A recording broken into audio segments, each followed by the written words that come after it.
Hey everyone, welcome to Taqueando. I'm your host, Bill Esparza, and this week we are heading to Culichi Town, USA. Culichis are the nickname given to people from Culiacan, but we often use this term to name all people from Sinaloa. For this special episode today, I'm going to delve into one of my favorite Mexican states, Sinaloa. It's a state I've spent a lot of time over the years. I've spent decades traveling there, and I've had incredible meals. I've met incredible people. I've really learned so much about myself and culture visiting that state. The state has a reputation, but for me, it only means positive things and wonderful memories. What's amazing, though, is how much influence that's come from Sinaloa here in California, how much it influences Mexican culture here in Los Angeles. And not just for people from Sinaloa, but people from all over Mexico that have fallen in love with its food, its music, its fashion, and its outlaw spirit. And as you know, at the beginning of every Taqueando episode, we start with the antojitos. So I'm going to mention the perfect day of eating comida sinaloense for breakfast, lunch, and dinner. And I will go into more depth about Sinaloa cuisine in this episode. At Taqueando, eating antojitos is a way of life, from the world's most celebrated dining rooms to the gritty stands and storied halls that preserve culture. Life is short, so you must eat well. And here are this week's Antojitos Rundown. And again, for this exceptional episode, I want to spend a day in Sinaloa without getting on a plane. So it's Sunday, and I'm getting up early to head to La Sinaloense, 5:30 a.m. I hit the snooze and it's 5:45, but I got to get out the door. Because if you want the best cuts of cabeza, you got to get there early. So I'm heading to Pomona for tacos de cabeza at La Sinaloense. La Sinaloense just opened not too long ago. And I have to tell you, they are one of the best places to have tacos de cabeza. These are steamed cuts of beef head, eyes and lips and cheeks and head meat and tongue and brains in tacos. That really is the breakfast taco for me. And maybe I'll have some Pacificos while I'm there. I'm going to do that. I'm not saying that that's what they provide there. I'm saying I'm going to do that. And now it's midday, and it's time for mariscos, which have to be from the freshest seafood possible. So I'm heading to the playas de Vernon, California, to go to Mariscos Chiltepin for the best aguachiles in Los Angeles. Without the product, and if you talk to any mariscos chef, if you talk to any cevicheros from Sinaloa, it's really all about the product. Mexican ceviche is a ceviche of product. Only the freshest shrimp, only Mexican shrimp, only shrimp that was caught that day.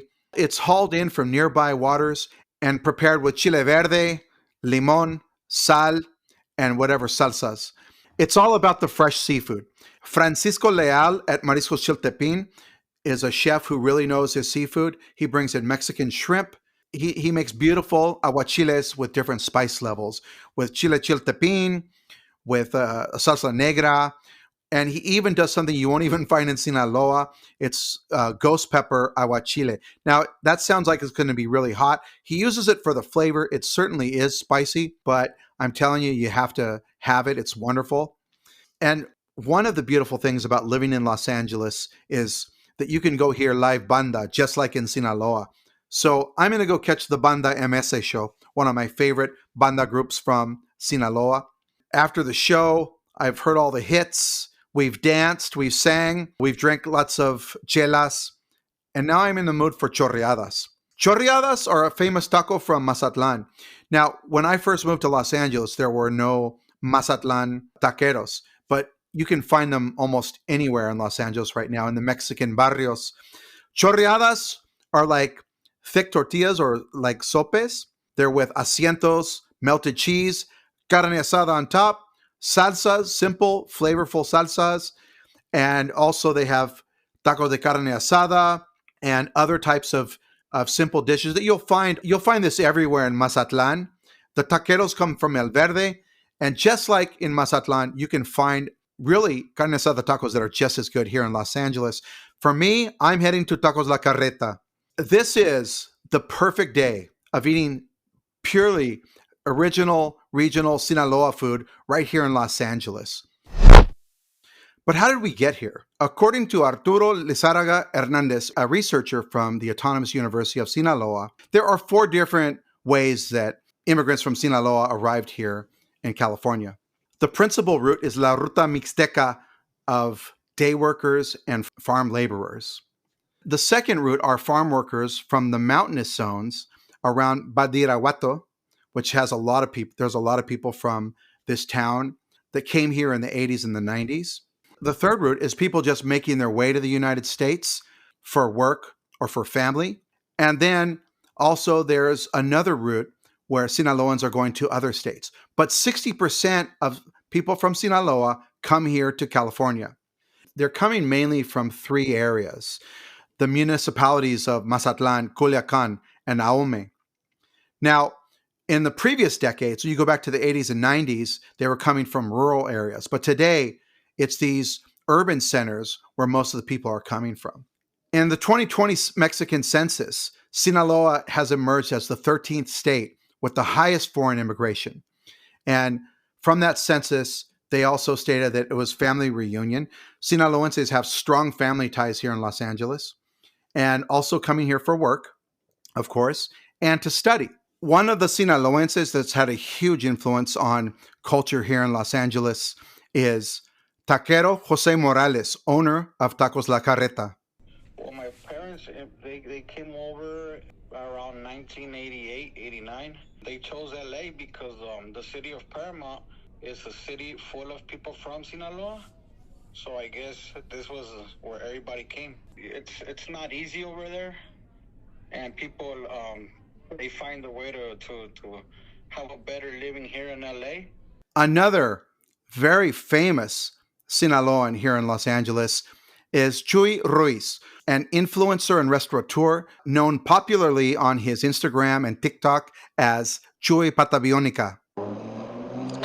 Sí, mi nombre es Jesús Ruiz, alias Chuy Patabionica. Soy de Sinaloa, de Guamuchil, Sinaloa. Ahorita me dedico al comercio. Tengo 3 loncheras, una carnicería. Tenemos 6 loncheras y una carnicería. Estamos a punto de abrir otro restaurante, Cocina La Leona. Aquí en Los Ángeles, en la ciudad de Paramount, es donde se encuentra más gente de Sinaloa. Aquí es donde se encuentra mucha plebada allá de Sinaloa.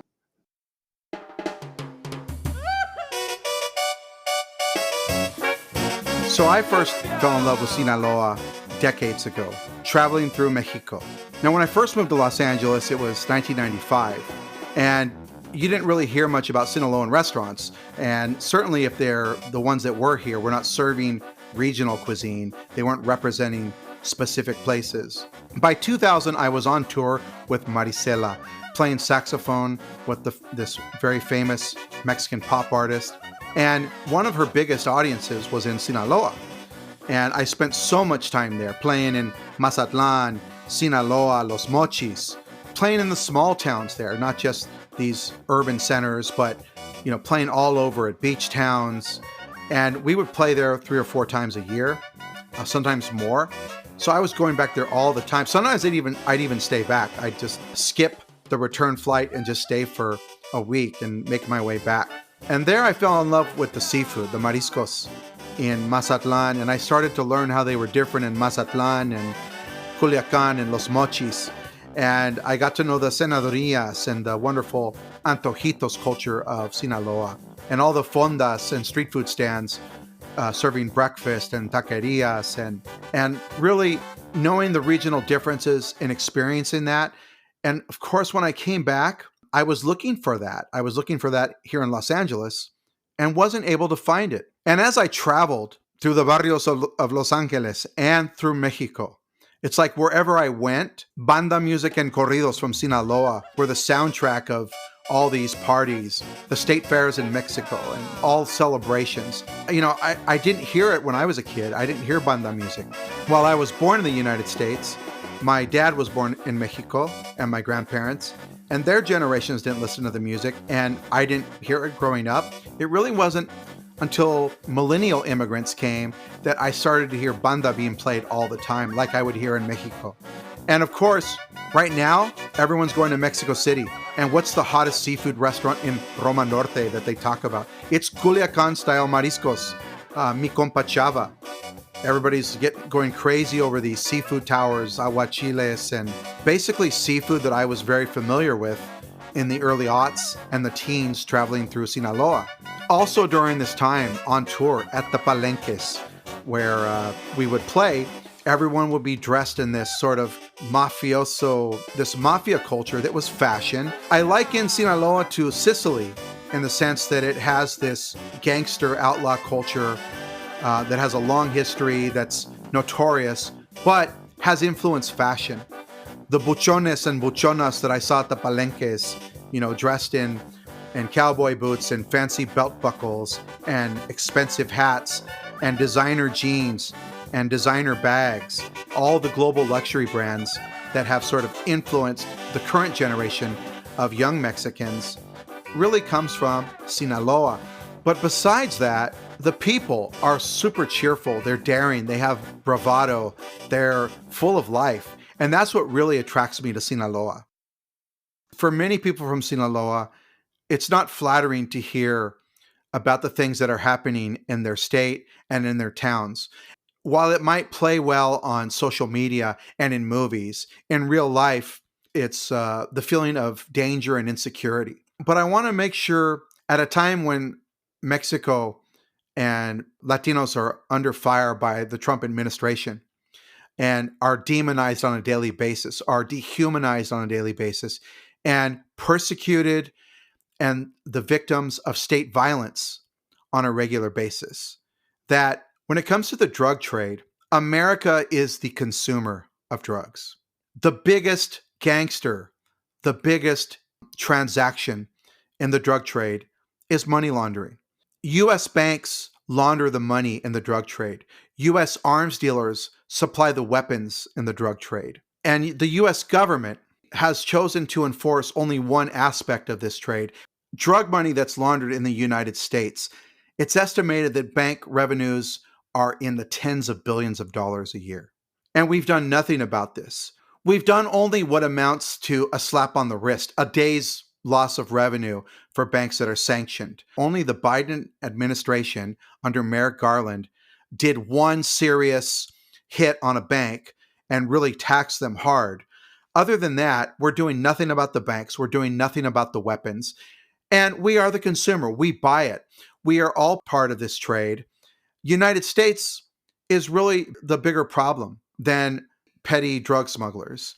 And so when I think about Sinaloa, I only think about wonderful people, wonderful culture, amazing experiences. And it's really unfair that we continue to talk about them and have this vision of Sinaloa as this dangerous place. Yes, there are dangers here, but this is not just a Mexican problem or a Sinaloa problem. The United States has a huge role in this. And I think when we talk about Sinaloa, we first have to talk about United States when we're talking about the drug trade. But for me, this transition over decades of waves of immigrants coming to Los Angeles, people from Sinaloa bringing their cuisine, has permeated all the barrios from Huntington Park to Riverside to South Central to East LA. We find Sinaloan culture everywhere. But perhaps some of you had experienced Sinaloa culture before, but you didn't know. It was 1980 when the first Pollo Loco opened in the United States. It opened at 503 South Alvarado in Westlake. It's still there. And if you go there, you'll see it looks very different from the more modern Pollo Locos that are very fancy. It kind of looks like an old family-style Mexican restaurant. This chain comes from Guasave, Sinaloa. It opened there in 1975, and it came to the U.S. in 1980. Started in Los Angeles, of course. Why? Because of all the Sinaloans here, all the immigrants here that were a market for the owner, Juan Francisco Ochoa.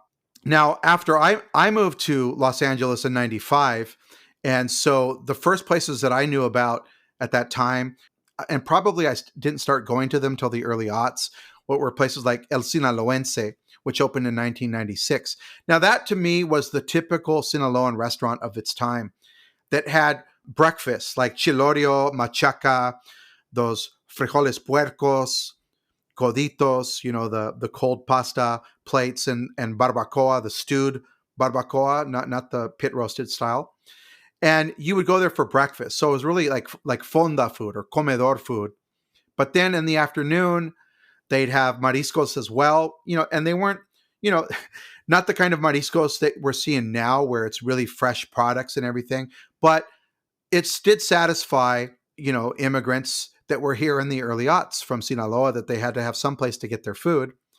And then, of course, they do carne asada, and they do the plates from the Senadoria, como, I said como, I just did Spanglish, like asado sinaloense, which are, these are all the antojitos plates covered with lettuce and cream and crumbled cheese.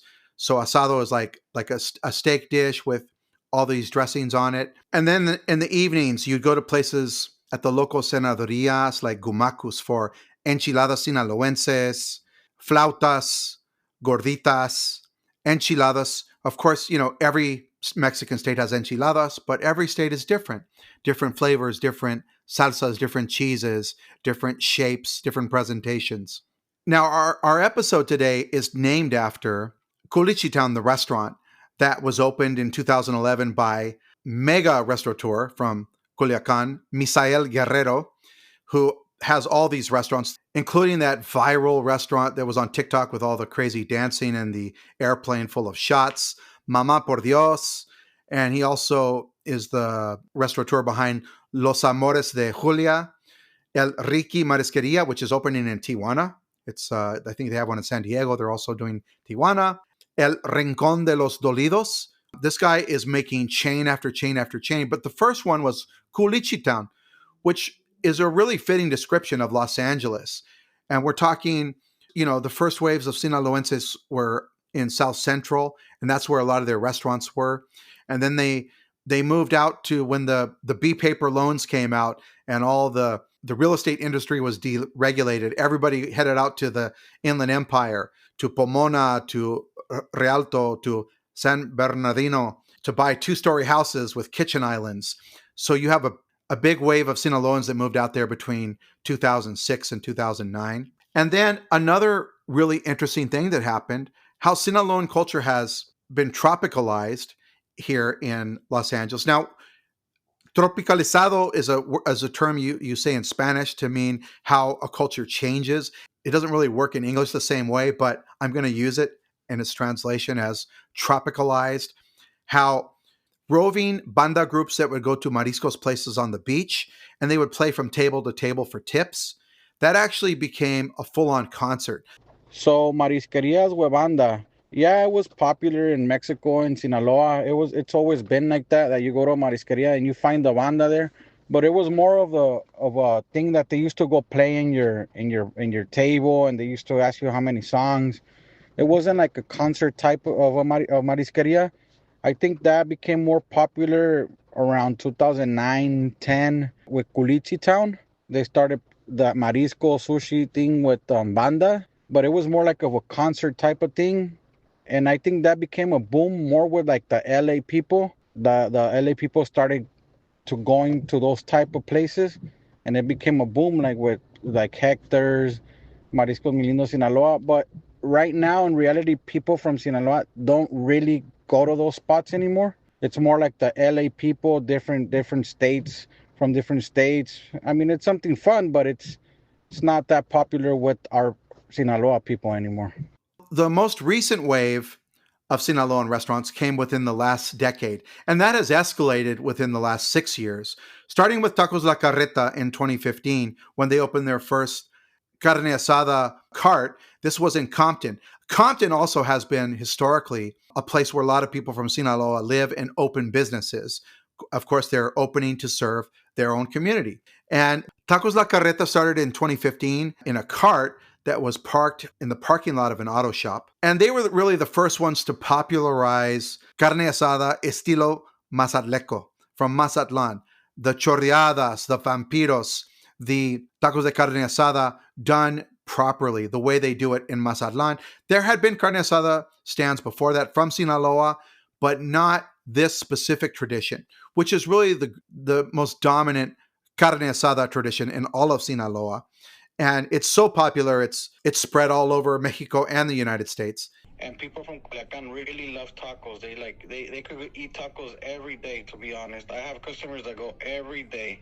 And there's a reason it's so popular. In 2015, really, Culichi culture was coming alive. You had Tacos La Carreta opening up and other places doing chorreadas. But El Palomas in Compton was the center of Culichi town for me on weekends. You would go there and I would see Jesus Morales from Tacos La Carreta there, and he'd be talking to other people from his town. There'd be other restaurateurs there. I would run into all these people there that were from Sinaloa. And one of the characters was there actually selling seafood products and chiltepín and other types of things is Chuy Patabionica. Back then, he was named Chuy Marlboro, but he had to change it, obviously. Copyright infringement. Sí, pues empecé a vender producto cuando empezó casi todo esto de las redes sociales. Tenía un nombre que se llamaba Chuy Malboro. Empecé a vender, me corrieron de un trabajo que tenía y empecé a vender producto con un señor que vendía tacos allá en el Palomas. Vendía machaca, chile chiltepín, marlin ahumado. Vendía varias cosas en ese tiempo cuando empezaron las redes sociales con Chuy Malboro. So back to my music days. Each trip I took to Sinaloa, I dug deeper and deeper. And I have to tell you, I really became a nuisance to the group because I was running from sound check to go eat. I was going to the show. I was skipping out on the 1.5 hour break before the show and running around the fairs and looking for regional local food. At night, at 2 a.m., 3 a.m., whenever we got out, I was looking for the taquerias that were still open. I didn't really think of it as, oh, I need to go find regional tacos, but I would obviously be looking for something local, a local experience, and to find local people hanging out. And we'd all go there after for this. All the group would go for the tacos. And then with no sleep, I was up at 8 a.m., 7 a.m., heading to the local mercado, exploring all the comedores and fondas and the neighborhood around the markets where you find lots of regional food. And again, I wasn't really looking for regional food. I was just having fun exploring. For me, it just was like, I'm in Mazatlan or I'm in Culiacan or I'm in Guasave. I want to experience the food here, see what it's like, and, have the best possible meals I could have. And we're talking without influencers and without social media, without really much on the internet. I was just wandering around having a great time. When I came back to LA, I was mostly disappointed. The food had changed so much. It was combo plates. Sinaloans were serving national Mexican food with some menu items, but mostly it was a broad menu to appeal to a variety of diners for a low price. So it wasn't quality seafood. It wasn't that home cooking that I was experiencing in Sinaloa. But that's not the case today. Today, new arrivals from Sinaloa keep on changing the game, bringing hyper-regional foods.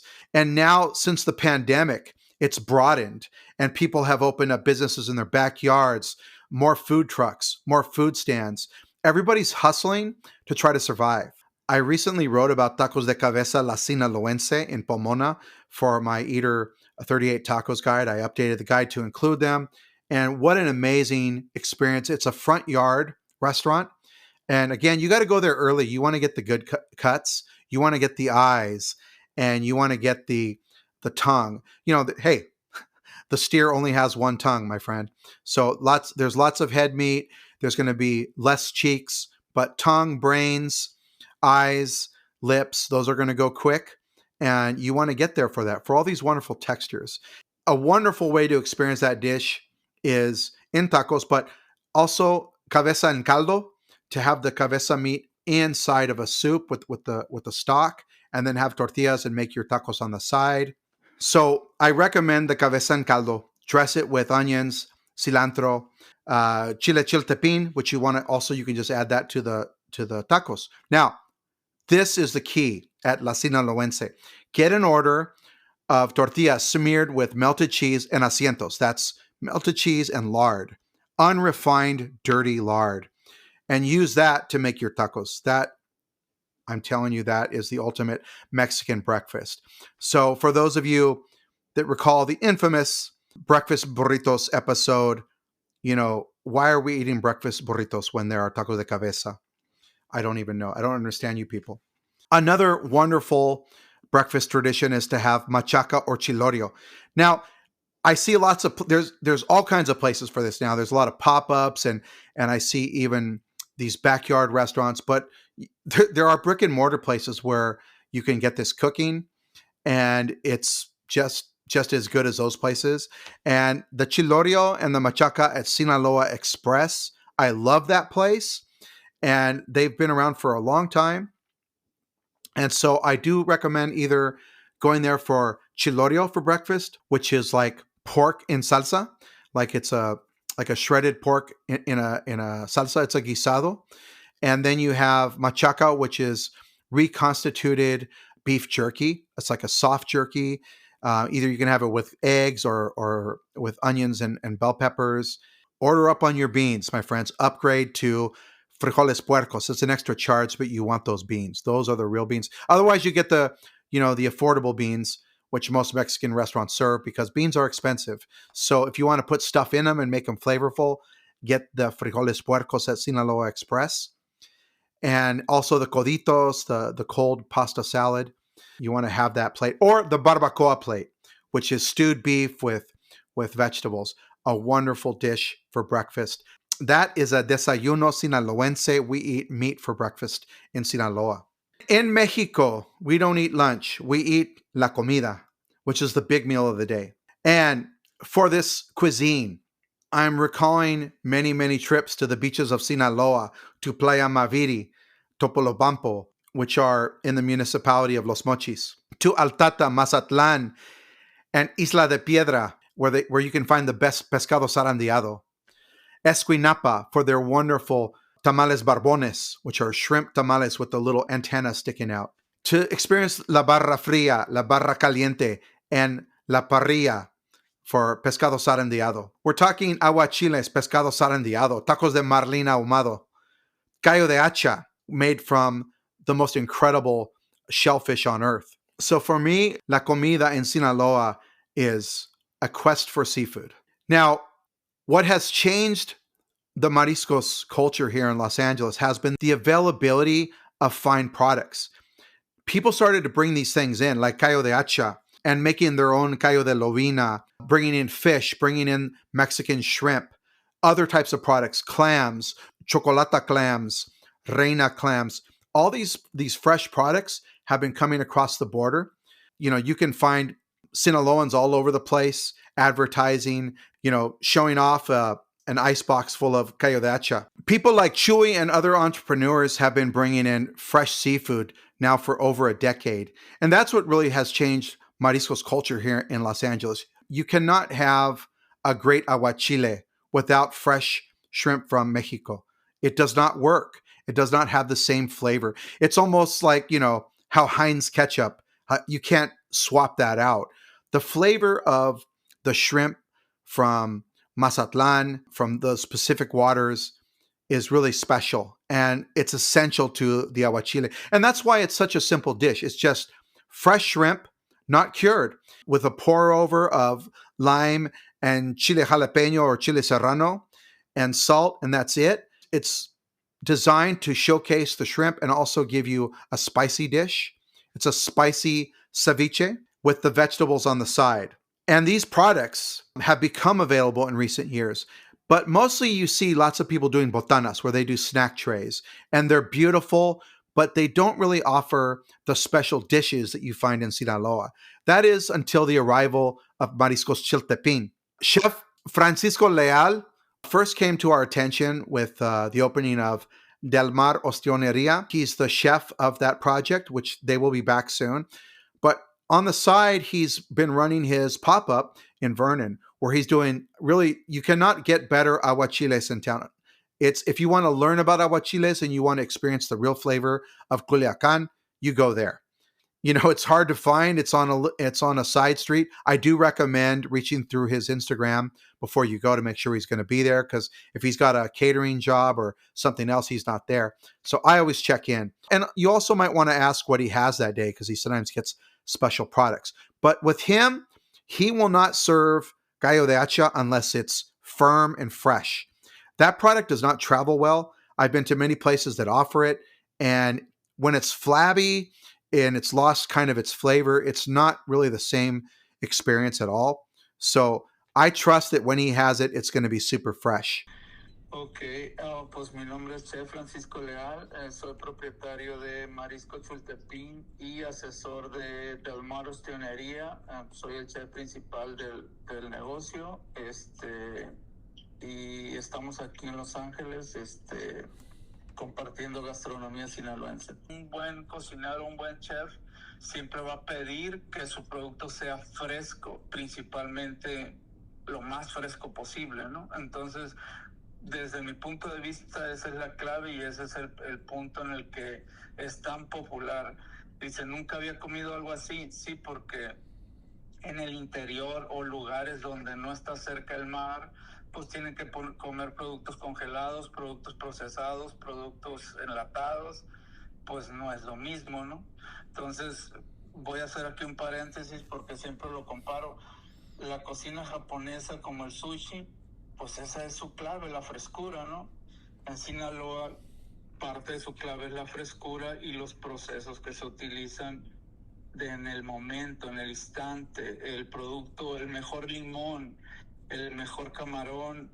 Obvio estoy hablando de frescura, ¿no? No necesariamente una marca, sino que sea fresco, sin olor, sin sabor, malo, pues que sea fresco, fresco.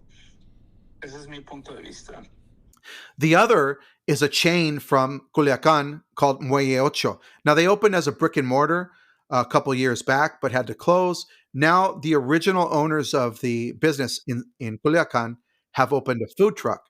And that is also one of the best places you can go to experience Culiacan style ceviche. Now, they don't have a lot of items. They have a barra fria, which are some cold preparations, ceviches, botanas, which are seafood snacks. Basically, it's fresh seafood with lime on it and salt, and then you put your own chiles on it. And then they have some tacos, which are really amazing. Sinaloa style tacos from their barra caliente. And that's about it. But those two places are true expressions of Sinaloan seafood. So after we've had our fill, the big meal of the day, it's time to go off to the beach, to head to the clubs, to go catch a movie, to go spend an evening with family. But for dinner in Sinaloa, we are heading to La Cenaduría and to the taquerias. In Mexico, La Cenaduría is where we go for supper. All throughout Mexico, people go to the Cenaduría for supper. It's a supper house. And every place, it doesn't matter which town, which state, we're always going to have enchiladas. We're always going to have tacos dorados. We're going to always have some kind of masa shapes, gorditas, sopes, and really a lot of hearty dishes that are national and also very local, like enchiladas del suelo, open-faced enchiladas that are typical in Sinaloa, and the chorreadas at the taquerias, where we have carne asada on a bed of asientos and melted cheese, vampiros, pellizcadas, and other types of tacos. A place that's really close to my heart that I've always enjoyed over the years, and it has not changed one bit, is Cenaduría Gumacus in Southgate. And I'm heading there for enchiladas del suelo, a very simple dish with a red salsa, of course, dressed in vegetables and cheese and cream. Enchiladas come in all forms in Mexico. We know them here mostly in the United States as baked enchiladas, but ours are pour over enchiladas or enchiladas fried in salsa. These ones are very specific to Sinaloa. And for tacos, with the recent arrival of people from Culiacan, the people from Culiacan are just obsessed with tacos mazatlecos. Those tacos that come from Mazatlan, the ones made by taquero José Morales at Tacos La Carreta. At his taquerias, there are 4 now, you can find carne asada tacos, which are amazing. They are among my favorite in Los Angeles, and I would say ones I really love when something is done as well as it is at home. We can argue which style we like better, but I really love it when something is original, when it has the flavor of Mazatlan in this case. And that's what you'll find at La Carreta for me. It's mesquite grilled steak, good steak with salt and some char on, a sope or a double tortilla with asientos, melted cheese, a stack of carne asada, tomato sauce, cabbage, avocado salsa. And if you want something spicy, you ask for a chile torreado. They don't have spicy. They don't really eat spicy in Mazatlan. There are people that like habanero, but they'll have to ask for it. On the table, it's all about the flavor. That wonderful salsa tatemada that's made with tomatoes. It's just so flavorful. And that's a perfect carne asada experience for me, the chorreada at Tacos La Carreta. You can also get their vampiros, which don't have the asientos, that are just on a toasted corn tortilla, like a tostada with melted cheese and carne asada on top, same condiments. That's another great version there. They also have the torito, which is maybe that's my favorite one there. Okay, I love the chorreadas, but the torito there is in a flour tortilla. It's got a chile relleno inside, so it's got roasted Anaheim chili with cheese. It's really not stuffed inside, but it's sort of melted in it, and you have that with carne asada, and again you have the vegetables, the cabbage, the salsas, and I love the way they dress them just perfectly every time. That is a beautiful taco experience. There are many places for tacos mazatlecos, the tacos de asada estilo Mazatlan in Los Angeles. Many of them are really, really great. And they have to be because they are playing to the local crowd. These people are cooking for Sinaloans. Our tacos from Mazatlan, and they're from the town called Del Verde, Concordia, Sinaloa. I know you've heard of it, Bill. We're special because we've pretty much succeeded anywhere we go to. There's taqueros in Culiacan, Mazatlan. Guadalajara is getting full of those taqueros, and they're selling like crazy. Everybody that goes to Guadalajara, they're doing it. We got taqueros in Obregón, Tijuana, in LA. You could say, pues it's me, and I have a couple cousins, friends that are starting to do it. So people are getting to know us here in LA too. That was my goal. This is really the beauty of Los Angeles. Yes, we are a city of immigrants. We are a Mexican city. We are a Latino city. But we are a city that's host to so many cultures and their individual stories and their journeys. And it's told through their food. And it's what makes Los Angeles one of the greatest places to dine in the world. It's not just multicultural, but it's hyper-regional. And it's full of strong cultures that have rich histories. In Mexico, we often think of Jalisco and its tequila, mariachis, charreria, and of having this older generational culture. But the new Mexico is Sinaloa. It's banda. It's tambora sinaloense. It's the fashion. And it's the food. And it's right here in Culichi Town, USA.